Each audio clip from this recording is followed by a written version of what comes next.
এই বৃদ্ধ লোকটা যখনই একটা বাটনে চাপ দেয় তখনই পুরো পৃথিবীটা অন্ধকার হয়ে যায়, কারণ এই রাজা সবসময় যুদ্ধ করতে অনেক পছন্দ করত।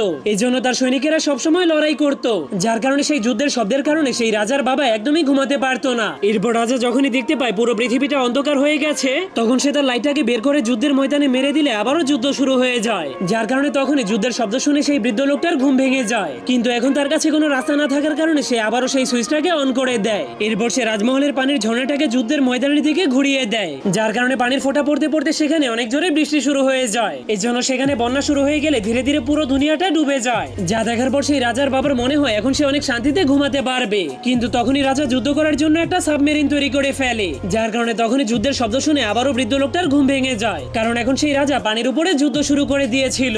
এটা দেখার পর বৃদ্ধ লোকটা জলদি করে একটা চেইনকে টানার চেষ্টা করে, আর সেটাকে বের করার পরেই বন্যার পানি কয়েক মিনিটের মধ্যেই কমে যায়। কিন্তু জাহাজের মধ্যে আটকে থাকার পরেও তারা এখনো লড়াই থামায়নি।